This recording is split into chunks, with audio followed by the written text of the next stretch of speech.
बोलो सतगुरुदेव भगवान की जय, सच्चिदानंद भगवान की जय। आइए एक नई दृष्टि के साथ मुख्य आत्मा की स्थिति। लोग शरीर प्राण आदि को ही आत्मा मान लेते हैं। जब तक अंतःकरण शुद्ध होकर सारे दोषों से निवृत्ति न हो जावे तब तक वैराग्य की उत्पत्ति अनेक विघ्न बाधा डालते हैं और विषया शक्ति इत्यादि मुख्यात्मा की ओर जाने नहीं देती। अतः वैराग्य को प्राप्त करने की पश्चात ही मुख्यात्मा की प्राप्ति हो सकती है। दक्षिण देश में एक ब्राह्मण था, उसे भोजन बड़ा प्रिय था। ब्राह्मणों भोजन प्रिय। उसने एक सेठ के पास 5,000 रुपए जमा किए। सेठ को घाटा हो गया। एक बार ब्राह्मण उसके पास पहुंचा। सेठ ने ब्राह्मण को आता देखकर विचार किया कि पैसा पास है नहीं, कैसे टाले। वह बड़ा बुद्धिमान था। दुकान से उठकर साष्टांग दंडवत किया और कहा, मुझे यज्ञ करवाना था, अतः मैं आपको बुलाना ही चाहता था। मिष्टान खिलाया, तत्पश्चात स्नान इत्यादि का प्रबंध किया और बढ़िया भोजन कराया। कहा, आपकी कृपा से बड़ा अच्छा कार्य चल रहा है। फिर रुद्राभिषेक कराया और 1100 रुपए दक्षिणा की दी।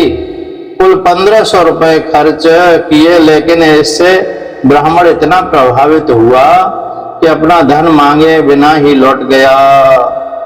इसी प्रकार हम लोगों का सारा धन तो परमात्मा के पास जमा है। हम जब लेने जाते हैं तब वे सांसारिक भोग हमें प्रदान कर देते हैं। तो ये भोग अति तुच्छ, हमारी जमा पूर्णता के सामने इनकी कुछ भी कीमत नहीं, लेकिन इनसे हम ऐसे प्रभावित हो जाते हैं कि उस पूर्णता की मांग ही छोड़ देते हैं। अतः संसार के प्रति बिना वैराग्य के यह संभव ही नहीं कि हम मुख्य आत्मा के जिज्ञासु बने। सांसारिक भोगों के लिए उपाधि रूप आत्मा आवश्यक है। यदि हमें भोग चाहिए तो इन उपाधियों को छोड़ने की प्रवृत्ति ही नहीं होगी, लेकिन इन्हें छोड़े बिना मुख्य आत्मा की प्राप्ति ही असंभव है। अतः संसार से वैराग्य होने पर ही आत्म विवेक तीव्र कर मुख्य आत्मा को समझने का प्रयास करना पड़ेगा। पूर्णता और मुख्य आत्मा का स्वरूप है। इसी प्रकार आनंद रूपता भी मुख्य आत्मा का रूप है। मिथ्या आत्मा और गौड़ आत्मा बने रहने से आनंद रूपता की प्राप्ति नहीं, केवल दुख हो सकता है। सुख रूप है आत्मा। मनुष्य आत्मा के सुख को मन में आरोपित कर लेता है और दुख को आत्मा में आरोपित कर लेता है। ये दोनों भ्रांतियां हैं।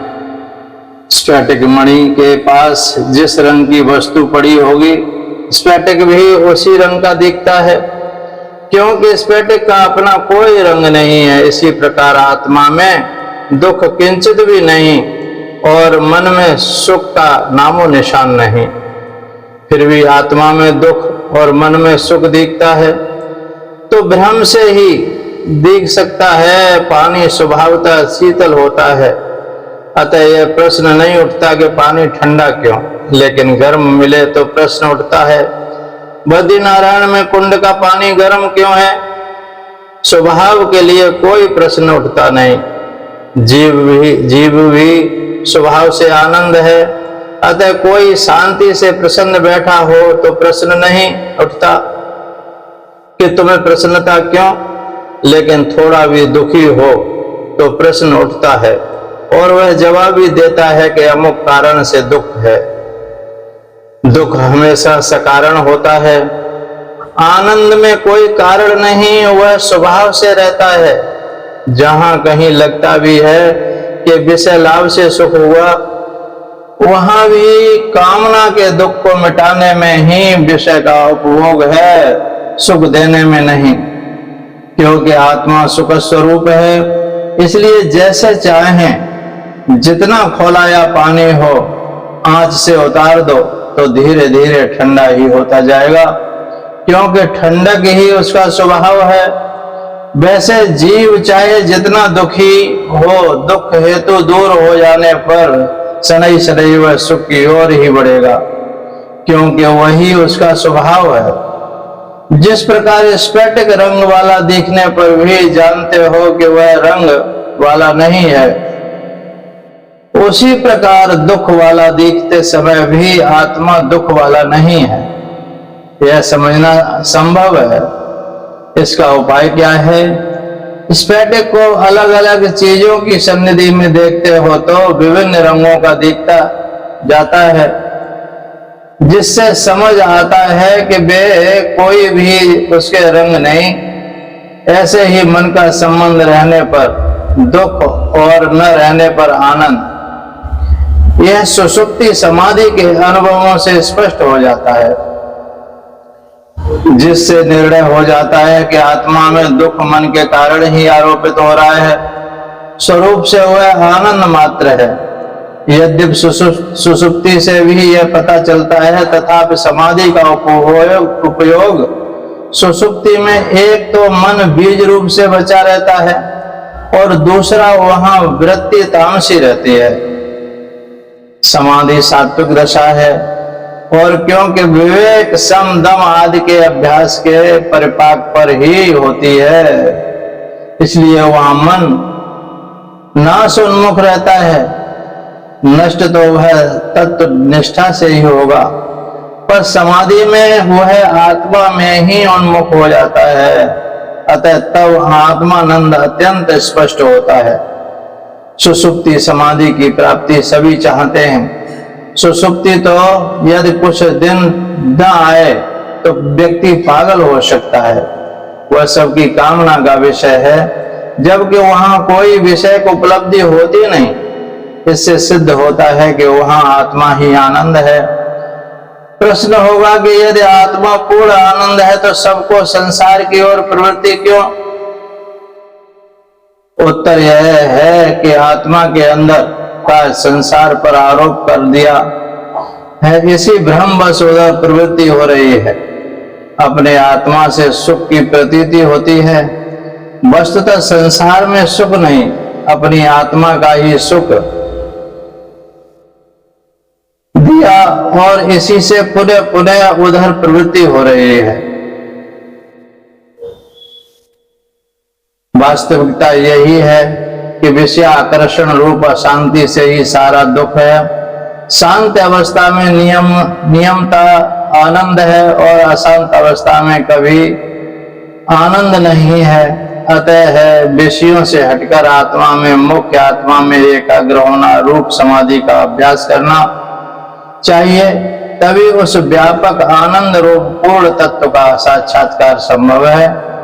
एक लड़के ने ऊंटों का काफिला देखा जिन पर रुई लदी थी। बेचारा सोचने लगा, इतनी रुई कौन धुनेगा, कौन काटेगा, कौन बुनेगा। इसी सोच में वह पागल हो गया। कोई दवा उस पर काम नहीं की। अंत में एक महात्मा ने उपाय किया, उसे समझाया, अरे वह जो ऊंटों पर रुई लदी थी उसमें आग लग गई, सारी जल गई। यह सुनते ही वह प्रसन्न हो गया और बोला, चलो टंटा कट मुका, शांत हो गया। इसी प्रकार हम परेशान हैं कि संसार का बोझ कौन ढोएगा, हम नहीं करेंगे तो कौन करेगा। जब सदगुरु बताते हैं कि संसार तो रहा ही नहीं, नेत नेत की ज्वाला में जल गया, तभी हम शांत होते हैं, अन्यथा हमारी शांति का कोई उपाय नहीं है। संसार में आनंद ढूंढे नहीं मिलेगा। आनंद केवल आत्मा का स्वरूप है। गौड़ मिथ्या आत्माओं की परीक्षा कर उनमें से मुख्य आत्मा को पृथक कर उसी में स्थिर रहें, तभी शोक से तर सकते हैं। धन्यवाद। आपने सुना, समझा, पढ़ा तो लाइक सब्सक्राइब कीजिए। जो कोई बात नहीं समझ में आई हुआ हमें कमेंट में लिखिए, हम बताएंगे। सदगुरुदेव की कृपा से आपका हृदय में ज्ञान का प्रकाश हो, सारे दुखों की निवृत्ति हो। बोलो सदगुरुदेव भगवान की जय, सच्चिदानंद भगवान की जय। सोहम सोहम सोहम।